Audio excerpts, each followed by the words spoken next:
What's going on, everybody, and welcome to J Sports Seattle. In this video, I'm going to be talking about the Seahawks. That's pretty much the only team I've been talking about for the past few months. But yes, I will be talking about the Seahawks. I'm just going to be going over the game on tomorrow against the Cardinals, and just kind of see where we're at and what we need to do to win this game. So if you like the video, make sure to like, comment, subscribe, and share for more Seahawks and Seattle sports content. And without further ado, let's get on with the video. Alright, so yeah, we face the Cardinals tomorrow.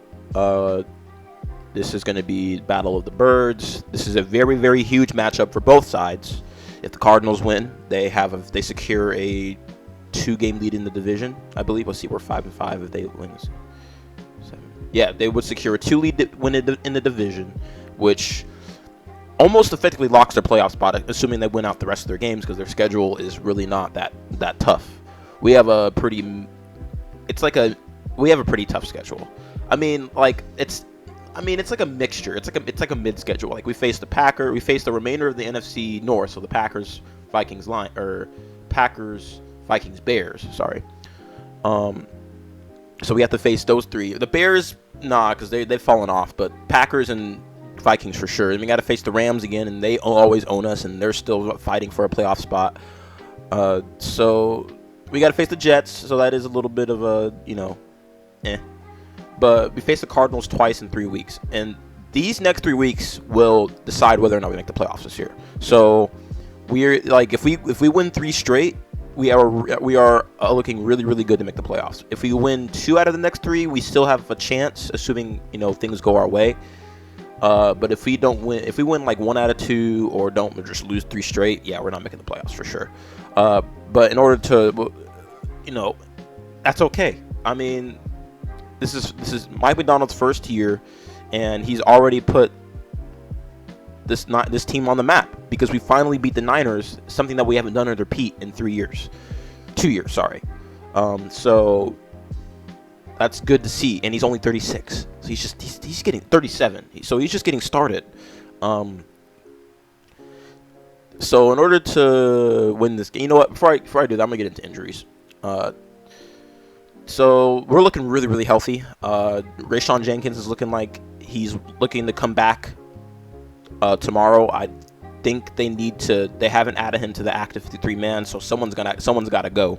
Basically, someone's got to get demoted or straight out cut or waived in order to make room for him. But you're looking at this, everybody's healthy. You saw that Abe Lucas missed Thursday, but I think it was probably just a rest day for him. But he was a full participant in practice.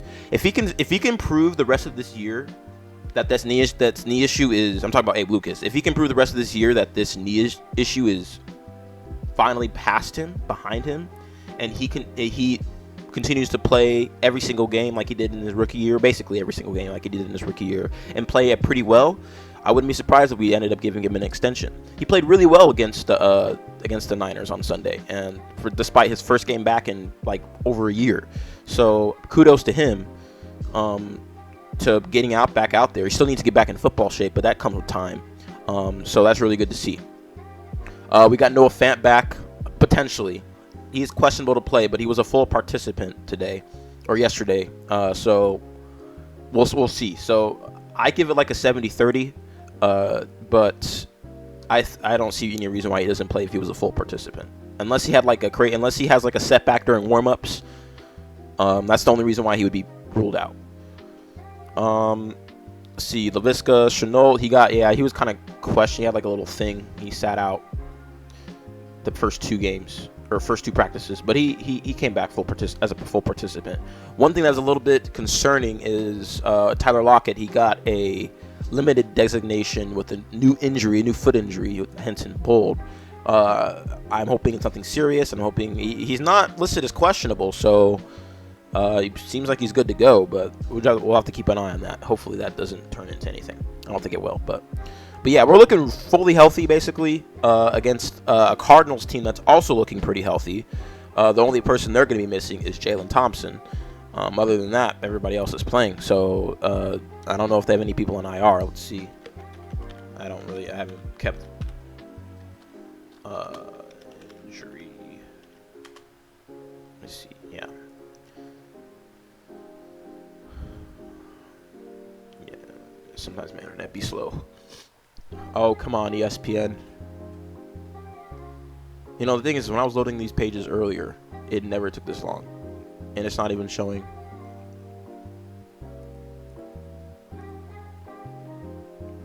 I guess they really don't want me to see the Cardinals' injuries. That's crazy. Unless my internet is going out, which that could also be happening too. What was that?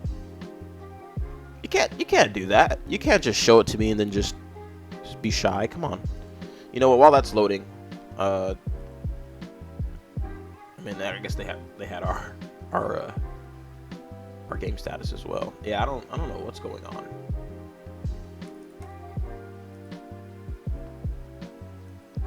I don't know if it's because I'm connected to my VPN. That could be the reason why, which is weird. But basically, they're healthy. We're healthy. You know what? We'll leave it at that. They got all the important pieces. They got James Conner. They got Marvin Harrison. They got Trey McBride. Budda Baker. They got Kyler Murray, of course. Their starting tackle. Paris Johnson. He's in. Like they're healthy, and we're healthy too. Everybody's playing basically. So this is going to be a true test of how good this Seahawks team will be, because we are basically fully healthy, and like this is it. This will decide how the rest of this year will go. This game right here will decide how the rest of this game will go.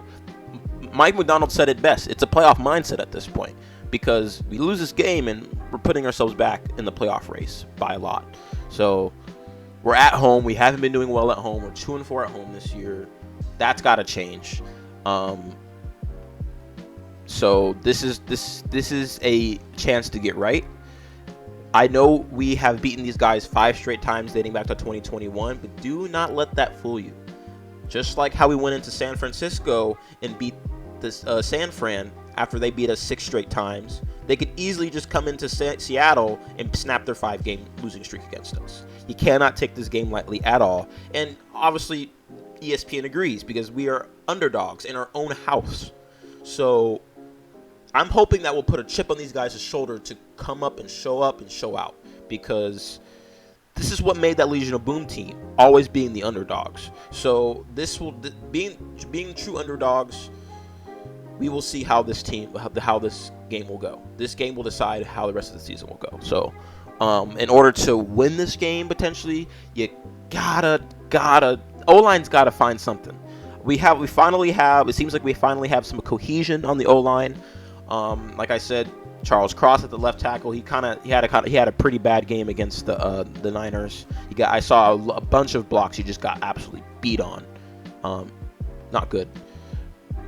And let's see. Yeah, Charles Cross, he's healthy. Lincoln Tomlinson's healthy. We got Olu, who stepped in and played a great game against the Niners. So we'll see how that carries into this game. Anthony Bradford has had an up and down season, but he's still starting, which that's fine, because at least we have that's the same guy there instead of rotating people. And then now we have Abe Lucas. So hopefully that now that this O-line is set and we finally are healthy on the O-line, we'll see how the rest of the season goes. Even if it plays average, we're not even playing. We're playing bottom 5, bottom 10 O-line right now, as a bottom 10 O-line unit right now. Bottom 5 probably.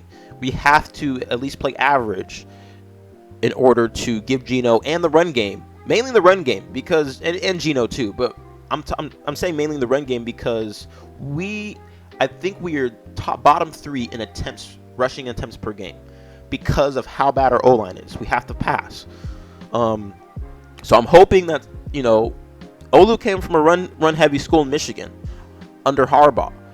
I'm hoping, and he was McDonald, I think. I'm hoping that this will, it will help set the run for us and help open up the run. Give K9 and Charbonnet some room. It's not just K9. Charbonnet has had a rough time trying to run with this O-line. Any other O-line, I feel like he'd tear it up. This O-line, no. K9 just has to continue to turn nothing into something, play in and play out. It's all the yards he gets is purely him. It is not the O-line at all. It's purely K9. So we have to block better in the run, and we have to give Geno more time. Geno's been getting sacked a lot the past few games, and he got sacked 4 times on Sunday against the Niners. That's not good. Also, that sidetrack, that is huge right there. Giants releasing Daniel Jones, who came into our house and was like Tom Brady against us. So that was fun. But anyway, yeah, like O-line's got to shore up. Defense got to continue playing the way it's been playing. Like I said, limited the Rams to 13 regulation points, and the Niners to 14 or 17. 14 if you don't count the shortened field because of the pick. But overall, just 2 back-to-back solid performances against your division rivals. We're going up against our division rival for the 3rd straight game, so can't slouch. They know this, so definitely have to be firing on all cylinders to come out with this win, because our playoff hopes ride on this game, and from here on out. Like, our playoff hopes do ride on this game, and if we really do want to make the playoffs and make a run for the division, we can't afford to lose from here on out, and that starts with us. So defensively, you have to keep an eye on Kyler Murray. Always, you gotta have to have a spy on him at some not, you don't have to have a spy on him every play, but a majority of plays you're gonna have to have a spy on him, because he can use his legs. He can and will beat you with his legs. So I'm hoping that with Mike McDonald being in Baltimore and going up against Lamar Jackson, who has that escapability like Kyler does, he can sort of be able to game plan for that. And it's not guaranteed, because Kyler and Lamar are 2 completely different players, but in terms of the play style of being able to use their legs and beat you with their legs, they both can do that. So that is similar. We got to stop the run game. Run game has played 2 solid games back-to-back. The Rams, we only limited Kyren Williams to 69 yards on 22 carries. The Niners, Purdy did gash us a little bit, but that in the run, but like we limited to C-Mac to 79 yards, which is good. We limited the running backs to 79 yards. We haven't allowed 100 yards from a running back in a couple weeks, which is nice. We got to continue that momentum. If we can shut down the run, it forces Kyler to use his legs more, and it forces him to, make uncomfortable throws. Which, I mean, those throws for him are not really uncomfortable, because he does them game in and game out, doing them on the run. But it forces him to, not have a clean pocket. We need to put pressure on him. And if we can get to him, that's great. We are, I think, we're top 10, almost top 5 in quarterback pressure this year. But we are like 25th or 24th in sacks. We need to get to the quarterback. So we have to turn those pressures into sacks, or, at the very least, force more errant throws, force interceptions, fumbles, stuff like that. I mean, that pick against Purdy was really it was a play on the secondary. That was nothing. The D-line didn't really do anything on that, I feel like. Unless I think maybe one of the D-line might have had his hand up and forced a high throw. That could have been it. But against the Niners, the D-line was able to get make Purdy more uncomfortable than in that first game. A lot of uncomfortable throws. That pick happened. A lot of more forced incomplete passes. So forcing him to use his legs more, we can't let Kyler do that, basically. So that's how we can win on defense. Offensively, you got to run the ball. It starts with the O-line, basically. You cannot do anything else, really, unless the O-line is firing. So O-line's got to play a better game. They had allowed 4 sacks last game against the Niners, so they got to do better. And they got to open up the run game more. That's because the run game opens the pass game. That's just how it works. So look at the Lions. They have an insane run game, and they're passing. They can pass at will, because the threat of the run is too big to ignore. Nobody cares about us running, because we can't run the ball. So we have to run the ball. K9's, you got to get K9 going. You got to get Charbonnet going.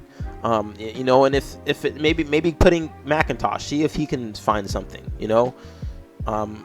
but basically, in order to win this game, we got to be firing in all cylinders. Because, like I said, and I will keep saying, until this game happens, until the conclusion of this game, our playoff hopes ride with this game, and from here on out. So these next 3 weeks are very, very important. So even if we lose this game, if we win against the Jets and then win the second game against the Cardinals, we are still in a good spot. But we cannot afford to lose multiple games in the next 3 weeks, and really we can't afford to lose this game tomorrow. So underdogs at home, go show who you are. So yeah, but that's all I have for this video. I don't know when I'll make another video. I'll try to make one after the game, either Monday or Tuesday, but no promises. I'm on the final stretch of school. Finals is in like 2 weeks, so I'm just gonna be cramming out school. I'm just getting this done. So just stay tuned for another video. But if you like the video, make sure to like, comment, subscribe, and share for more Seahawks and Seattle sports content.